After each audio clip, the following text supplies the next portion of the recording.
गीता जी का 5वां अध्याय। अर्जुन बोले कि हे श्री कृष्ण, तुमने पहले कर्मों का त्याग करने को कहा, फिर कर्म की प्रशंसा करते हो। इन दोनों में जो अधिक हितकर है वह एक बात निश्चय करके बतलाओ। श्री कृष्ण बोले, कर्मों का त्याग और कर्मों का करना ये दोनों ही मोक्ष देने वाले हैं, परंतु इन दोनों में कर्म त्याग से कर्म योग हितकर है। जो किसी से द्वेष नहीं रखता, न किसी पदार्थ की इच्छा करता है, वह सन्यासी है। ऐसा पुरुष संसार के बंधनों से छूट जाता है। सांख्य और योग को मूर्ख लोग ही पृथक पृथक कहते हैं, पंडित नहीं कहते हैं। जो इन दोनों में से एक में भी अच्छी तरह स्थित हो जाता है, उसको दोनों का फल प्राप्त होता है। ज्ञान योगियों को जो स्थान मिलता है वही कर्म योगियों को प्राप्त होते हैं। ज्ञान योग व कर्म योग एक ही है। कर्म के बिना संन्यास का प्राप्त होना दुस्तर है।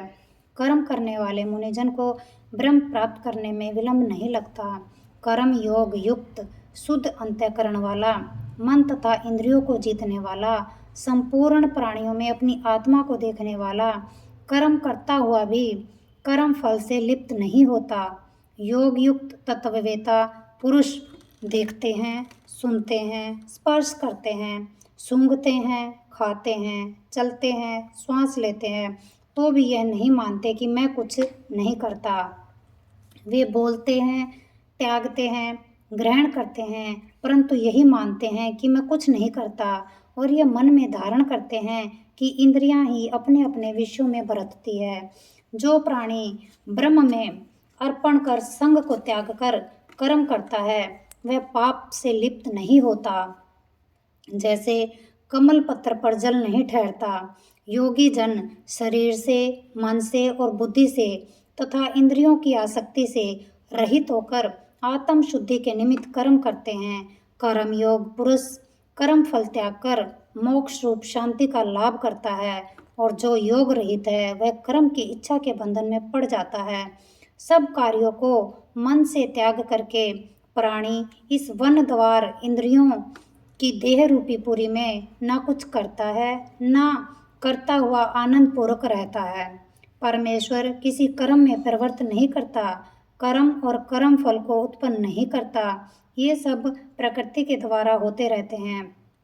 परमेश्वर किसी के पुण्य या पाप को नहीं लेता। ज्ञान जो अज्ञान से आच्छादित है, उससे जीव मोह को प्राप्त हो जाते हैं, परंतु आत्मज्ञान के द्वारा जिनका अज्ञान नष्ट हो गया है, उनका वह आत्मज्ञान परमेश्वर के रूप को ऐसा भाषित करता है जैसे सूर्य संपूर्ण संसार को प्रकाशित कर देता है। उसी परमात्मा में जिसकी बुद्धि स्थिर है और उसी में मन लगाते हैं, उसी में निष्ठा रखते हैं, और जो सदा उसी में ध्यान में लगे रहते हैं, ज्ञान द्वारा जिनके सभी पाप नष्ट हो गए हैं, वे इस संसार में जन्मते नहीं।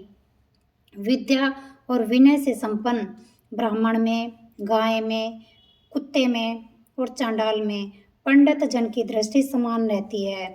जिसके मन में इस तरह की समानता उत्पन्न हो गई है, उन्होंने इस लोक में जन्म मरण रूप संसार को जीत लिया है। क्योंकि ब्रह्म निर्दोष और सर्वत्र समान है, इसलिए वे ब्रह्म को प्राप्त हो जाते हैं। जो प्रिय पदार्थ को पाकर प्रसन्न और अप्रिय पदार्थ को पाकर खिन्न नहीं होते, ऐसे स्थिर बुद्धि वाले मोह रहित ब्रह्मवेता को ब्रह्म स्थित जानो। बाहरी पदार्थों में जो चित्त को आसक्त नहीं होने देता, वही आत्म सुख का अनुभव करता है, और ब्रह्म में अंतःकरण को मिला अक्षय सुख मोक्ष प्राप्त करता है। वे इंद्रियों के स्पर्श से जो भोग देते हैं, वे वस्तुतः दुखदायी होते हैं। उनका आदि भी है और अंत भी है।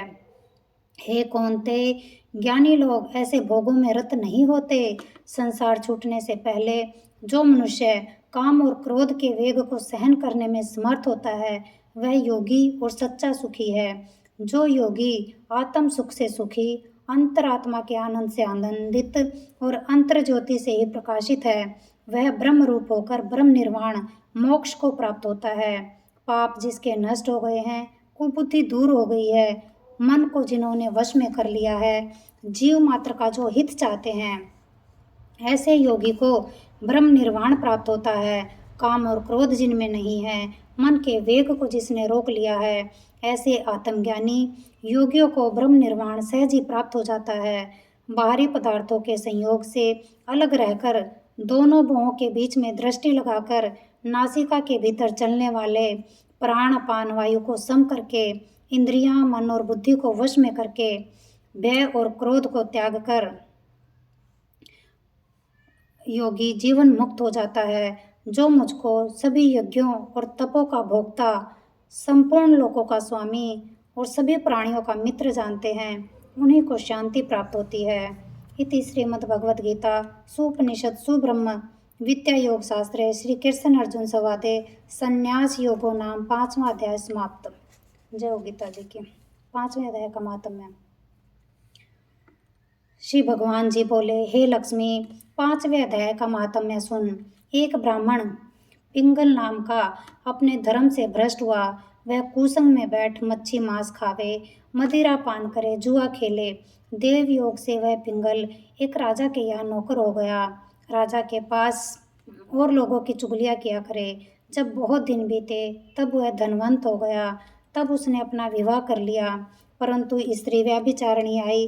वह स्त्री को मारता। उस स्त्री ने दुखी होकर अपने पति को विष दे दिया और वह ब्राह्मण मर गया। वे उस ब्राह्मण ने गिद्ध का जन्म पाया। कुछ काल के बाद वह स्त्री भी मर गई। उसने तोते का जन्म पाया। तब वह एक तोते की स्त्री हुई। एक दिन उस तोती ने तोते से पूछा कि हे तोते, तूने तोते का जन्म क्यों पाया? तोता बोला कि हे तोती, मैं अपने पिछले जन्म की कथा सुनाता हूँ। मैं पिछले जन्म में ब्राह्मण था, अपने गुरु की बात नहीं मानता था। मुझको गुरुजी ने श्राप दिया और कहा कि जा तू तोते का जन्म पावे। इस कारण तोते का जन्म पाया। अब तो कह, किस कारण से तोती हुई? उसने कहा कि मैं पिछले जन्म में ब्राह्मणी थी। एक दिन मैंने पति को विष दे दिया और वह मर गया। तोते ने कहा, तू बहुत बुरी है जिसने अपने पति को विष दे दिया। एक दिन वह तोती वन में बैठी थी, वहाँ गीध आया। तोती को उस गीध ने पहचाना और वह गीध तोती को मारने चला। आगे आगे तोती, पीछे पीछे गीध। जाते जाते तोती एक शमशान भूमि में थक कर गिर पड़ी। वहाँ एक साधु का दांव हुआ था। साधु की खोपड़ी में वर्षा का जल भरा हुआ था। वह उस पानी में गिर गई। इतने में गीध आया और तोती को मारने लगा। उस खोपड़ी के पानी के साथ उसकी देह धोई गई और दोनों आपस में लड़ते लड़ते मर गए और अधम देह से छुटकर देव देही पाई और विमान आए, जिस पर बैठकर दोनों बैकुंठ को गए।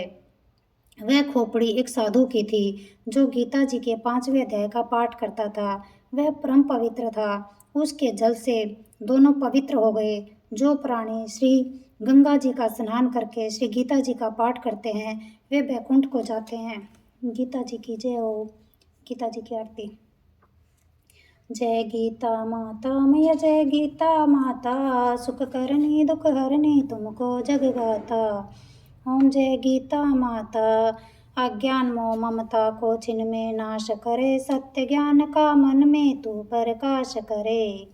ओम जय गीता माता, शरण तेरी जो आवे, तेरी मति ग्रहण करे, पाप ताप मिट जावे, निर्भय भव सिंधु तरे। ओम जय गीता माता, रण क्षेत्र में अर्जुन जब शोकाधीर हुआ, कर्तव्य क्रम तज बैठा बहुत मलिन हुआ। ओम जय गीता माता, तब कृष्णचंद्र जी के मुख से तुमने अवतार लिया, तत्व बात समझा कर उसका उद्धार किया।